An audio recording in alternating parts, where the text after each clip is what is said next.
bienvenue dans ma demeure, mon palais privé. Je suis le gouverneur. Ma maison est vaste, une salle de réception, des chambres, des appartements privés, une cuisine, une salle de bain et, merveille des merveilles, un jardin planté d'arbres qui entoure un bassin plein de poissons et de nénuphars. Oh, je donne une petite fête ce soir. À toi de rencontrer tout ce petit monde.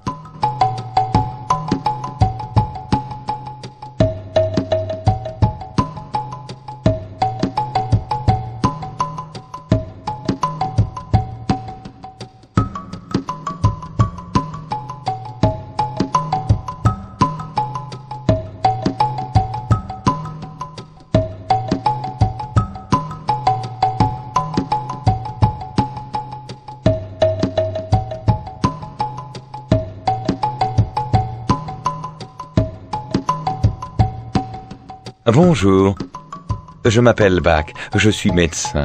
Je sais opérer et soigner les plaies et les fractures.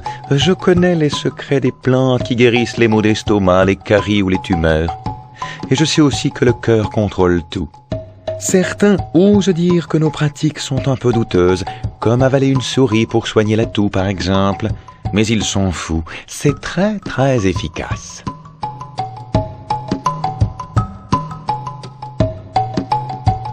Pas de fête sans musique. On joue de la harpe, de la flûte, de la lyre, du luth, du tambourin, des cymbales. Pour accompagner la fête, on fait venir des conteurs et des poètes. Les jeunes filles apprennent très tôt à danser, des danses gracieuses et très acrobatiques. Hommes et femmes ne dansent jamais ensemble. Écoute, voici un petit aperçu musical.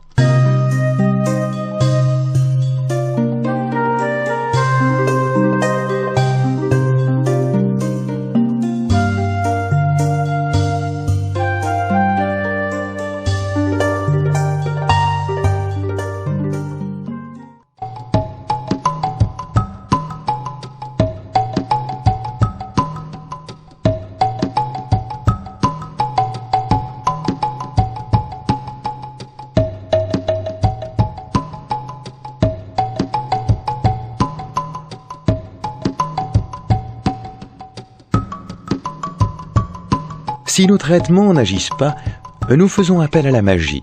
Formule secrète, plante au pouvoir magique, comme le henné qui chasse les dangers ou l'ail qui fait fuir les serpents. Cette dague est un objet magique, elle protège le dormeur des esprits maléfiques de la nuit.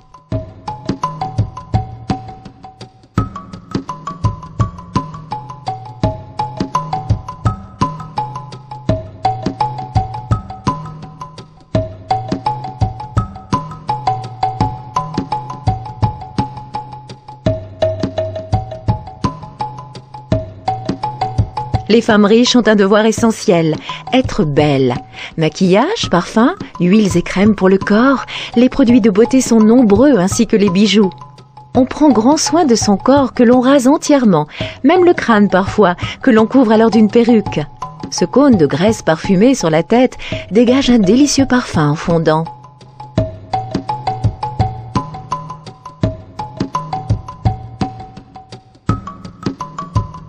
Nous sommes très libres pour l'époque. Prêtresses, sages-femmes, musiciennes, commerçantes, nous travaillons alors que dans beaucoup de pays, les femmes n'en ont pas le droit et restent enfermées à la maison. Les Égyptiennes peuvent posséder une propriété et sortir s'amuser toutes seules. Une fois mariée, la femme est l'égale de l'homme, mais il lui faut absolument faire des enfants.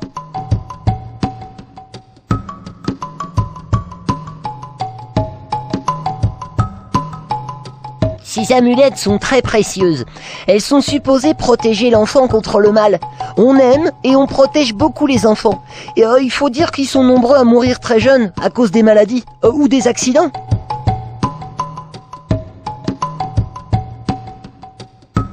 Balles, toupies, quilles, animaux articulés, poupées en bois. Voilà les jouets des enfants.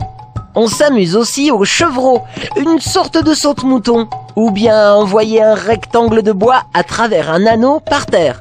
Les adultes, eux, adorent les jeux de société. Le sénète est une sorte de jeu de dames, et le jeu du serpent, l'ancêtre du jeu de loi.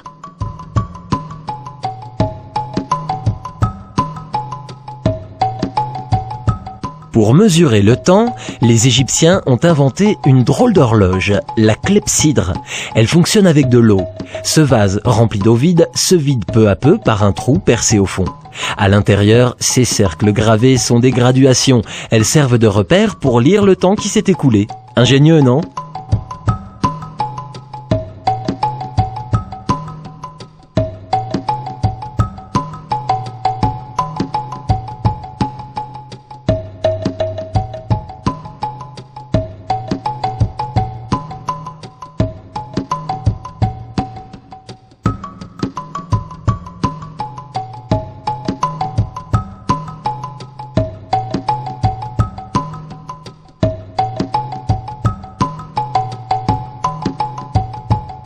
Moi, j'ai beaucoup de chance. Je peux aller à l'école parce que mes parents sont riches.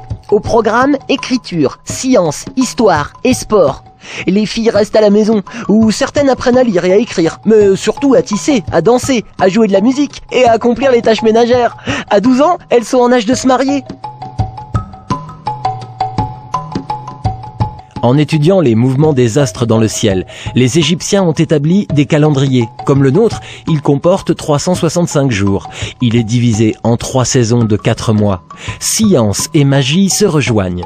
Il existe des jours néfastes, écrits en rouge, couleur de la sécheresse et du mal. Regarde ces hiéroglyphes. Ils expriment une date. Nous sommes le 5e jour du 1er mois de l'an 23.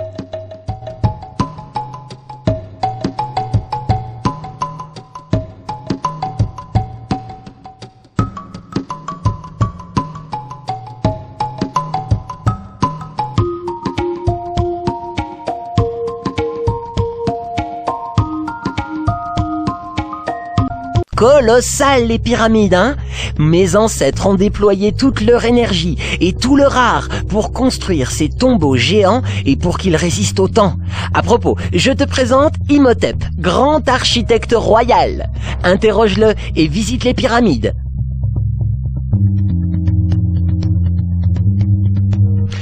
Question pyramide, je m'y connais. C'est moi qui ai conçu la toute première, Saqqara, une pyramide à degrés. Quelle organisation et quelle technique pour construire ces monuments. Des milliers d'ouvriers au travail, maçons, tailleurs de pierre, sculpteurs, esclaves paysans, dirigés par une armée de contremaîtres. Des années de travail, 20 ans parfois, mais quelle merveille. Clique sur la pyramide pour en savoir plus.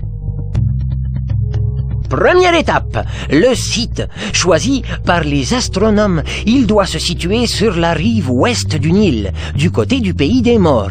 2 des faces de la pyramide doivent s'orienter pile vers le nord et le sud, puis on préparait la base dont le niveau était vérifié au moyen de canaux remplis d'eau.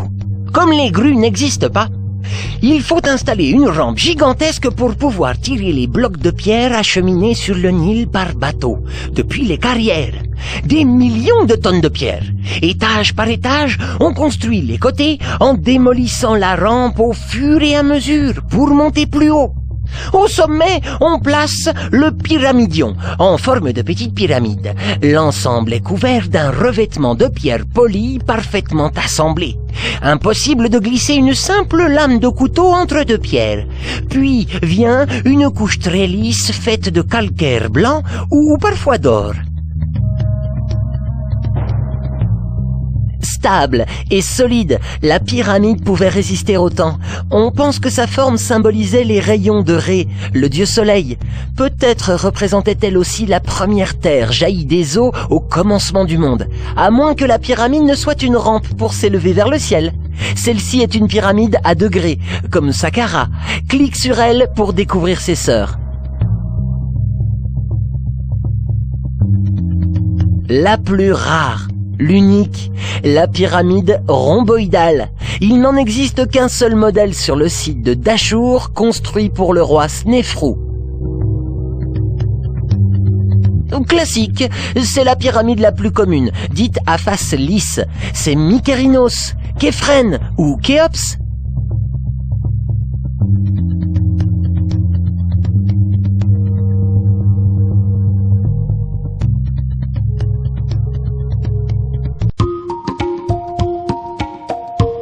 Voici le temple, le palais du dieu ou de la déesse qu'on vénère dans cette région. Attention, entrée interdite au commun des mortels, c'est un lieu sacré. Et drôlement bien décoré.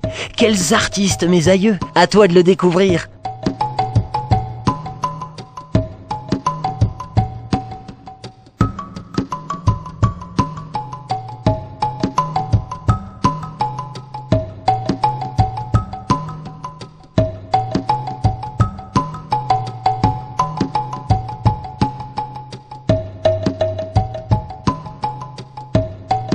Les fêtes religieuses étaient fréquentes, l'occasion pour le peuple d'accrocher les dieux. Parfois, les prêtres sortaient la statue du dieu de son sanctuaire pour la promener dans une barque dorée tout autour du temple. Très solennelle cette procession, mais le dieu restait enfermé dans un reliquaire invisible.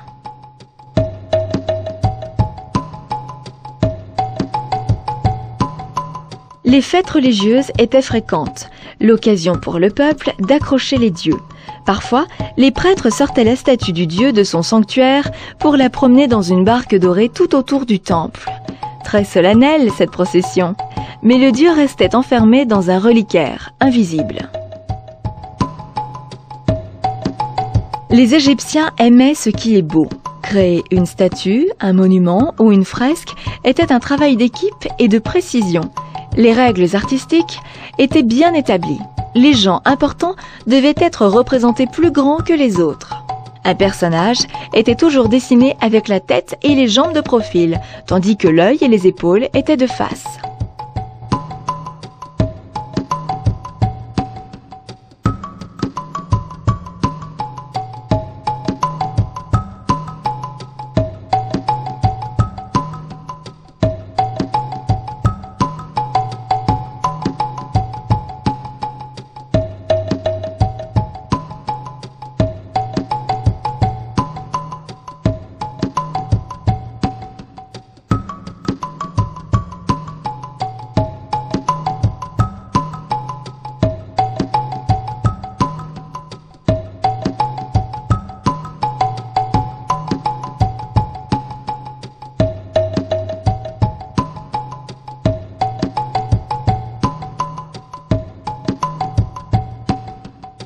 Mes ancêtres adoraient des centaines de dieux. Chaque village avait son dieu préféré, mais les divinités les plus importantes étaient vénérées partout. Il y avait des dieux pour tout. Le soleil, la mort, l'amour, la guerre, la sagesse, l'accouchement. Très puissants ces dieux. Souvent de la même famille et moitié hommes, moitié animaux. Pour faire leur connaissance, clique ici. Je suis le dieu du royaume des morts, Osiris, mais aussi le dieu de la vie et de la végétation. Autrefois, mon frère, Seth, ce traître, m'a tué et m'a découpé en morceaux. Heureusement, ma femme Isis a reconstitué mon corps. Avec l'aide d'Anubis, j'ai retrouvé la vie. Isis et moi avons un fils, Horus, le dieu faucon qui règne sur le ciel. Le pharaon est son incarnation sur terre. Pour découvrir d'autres dieux, clique sur moi. Je suis Anubis, le dieu à tête de chacal. Je surveille l'embaumement des morts et je les protège durant leur dangereux voyage vers l'au-delà. Je pèse leur cœur pour voir s'ils sont assez purs pour rentrer au royaume d'Osiris. Ne te fie pas à mon air, je ne suis pas méchant. Moi, je suis le dieu soleil, Ré. Le jour, je parcours le ciel dans ma barque. La nuit, je disparais sous terre pour combattre Apopis, le serpent malfaisant. C'est pourquoi le jour succède à la nuit. On m'a uni à Amon, le dieu de l'air et du vent. Du coup, ensemble, nous ne faisons plus qu'un. Amon-Ré, le plus puissant de tous les dieux. Bon, je sais, je ne suis pas très beau. Je suis un nain, barbu, et j'ai une queue de lion. En plus, j'ai la langue qui pend.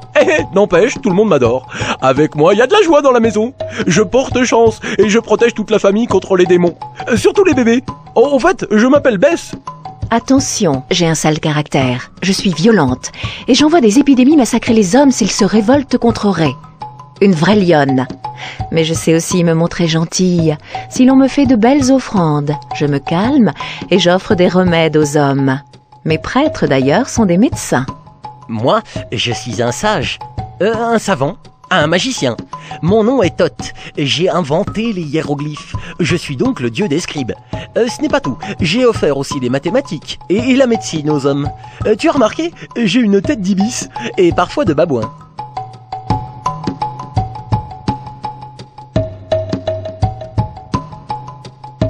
Pour que l'harmonie du monde soit maintenue, et pour éviter les catastrophes, il faut honorer les dieux. C'est le rôle des prêtres. Nous sommes des gens savants, respectés et puissants. Nous sommes les seuls à connaître les prières, les gestes et les textes sacrés qui plaisent aux dieux. Nous travaillons jour et nuit. Pour rester purs, nous nous rasons le crâne, le corps et même les sourcils. Et nous prenons 4 bains par jour. Je suis en train de faire la toilette aux dieux. Enfin, à la statue qui contient son âme. Je la maquille et l'habille comme s'il était vivant. Non, je ne joue pas à la poupée, cela est très sérieux. Sais-tu que le prêtre est le seul, avec le pharaon, à pouvoir approcher la statue sacrée? Je pose des offrandes, nourriture et boissons 3 fois par jour, au pied de la statue du dieu. Car, comme tout le monde, le dieu a faim et soif.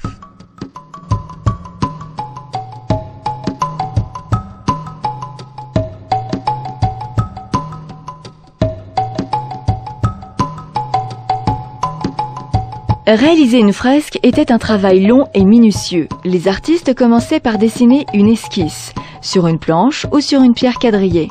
Puis un spécialiste reproduisait les croquis à l'échelle, sur un mur quadrillé lui aussi. Ensuite, le fond était sculpté pour faire ressortir les personnages. Restait au peintre à colorier la fresque, à l'aide de pigments faits de poudre de minéraux. Chaque couleur avait un symbole. Le noir, couleur de la fertilité, était bénéfique. Le vert représentait la végétation et la renaissance. Le rouge, inquiétant, symbolisait le sang et le désert.